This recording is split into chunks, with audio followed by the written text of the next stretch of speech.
வணக்கம், welcome to mango city kitchen. Friends, இந்த புட்டு உலக்கில் மரவள்ளி கிழங்கு வச்சு நான் உங்களுக்கு புட்டு செஞ்சு காமிக்கிறேன். அப்படியே உங்களுக்கு ஒரு ஐடியா சொல்கிறேன் பாருங்கள். மரவள்ளி கிழங்கை வாங்கி தோலை எடுத்துட்டு ஒரு செம்படத்தில் போட்டு தண்ணி ஊற்றி மூழ்கிற அளவுக்கு தண்ணி ஊற்றி மூடி ஃப்ரிட்ஜில் வச்சிடணும்.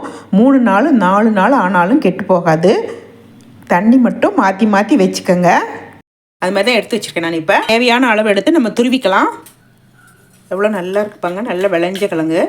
இன்றைக்கி வந்து 3rd டே செய்கிறேன். நான் எப்படி இருக்குது பாருங்கள் கிழங்கு. நல்லா கிழங்குல இந்த மாதிரி நாரெல்லாம் இல்லாமல் இந்த மாதிரி எடுத்து கேரட் துருவதில் சின்ன கன்று இருக்கு இல்லைங்களா, அதில் திருவிக்கலாம். இங்கே நம்ம ரெடி பண்ணக்குள்ளாட்டியும் இந்த மாதிரி ஒரு குக்கர் பாத்திரத்தில் ஆஃப் தண்ணி ஊற்றி கொதிக்க விட்டுருங்க. மூடி வந்து கேஸ்கட் போட்டு வச்சுக்கோங்க.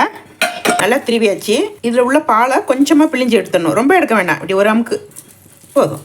இப்போ தூட்டு போட்டு வச்சுக்கலாம் இன்னொரு பாத்திரத்தில். இந்த பாலை வேஸ்ட் பண்ணாமல் காய்ச்சி சக்கரை போட்டு பால் போட்டு குடிக்கலாம். சூப்பராக இருக்கும். இதுக்கு தேவையான அளவு உப்பு போட்டுக்கலாம். நல்லா பரட்டி விட்டுக்குவோம்.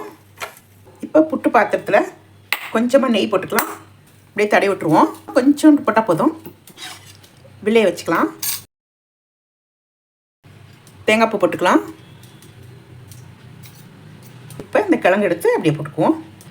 இந்த புட்டு உலக்கு ஒன்று வாங்கி வச்சுக்கோங்க. ரொம்ப நல்லா இருக்குது. பிள்ளைங்களுக்கு டக்கு நம்ம வெரைட்டியாக புட்டு செஞ்சு கொடுக்கறதுக்கு. அப்ராக்சிமேட்டாக கிழங்கு எடுத்தேன். அது கரெக்டாக ஒரு உலக்குக்கு வந்திருக்குது. மேலே தேங்காய் பூ போட்டுக்கலாம்.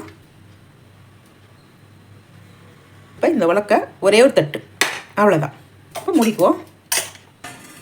தண்ணி நல்லா கொதிக்குது. இப்போ மூடிக்குவோம். நல்ல ஸ்டீம் வருது. இப்போ இந்த உலக்கை எடுத்து அப்படியே நம்ம இதில் வச்சிட வேண்டியதான். ஃபஸ்ட்டு கொஞ்சம் ஹையில் வச்சுக்கோங்க, பிறகு குறைச்சிருங்க.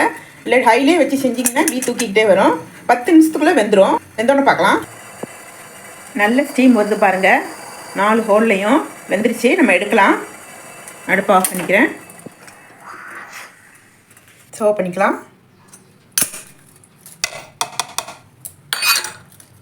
அவ்வளோ அருமையாக வந்துட்டு பாருங்கள். சூப்பராக இருக்குல்ல. தேங்காய் பூ போட்டுக்கலாம்.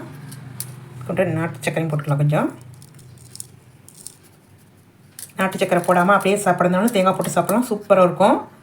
நெய் உருக்கி வச்சுருக்கேன். அதே அப்படி ஊற்றிக்குவோம். எவ்வளோ அருமையாக இருக்குது பாருங்கள். பார்க்கும்போதே ஆசையாக இருக்குல்ல நமக்கு. சுடுது.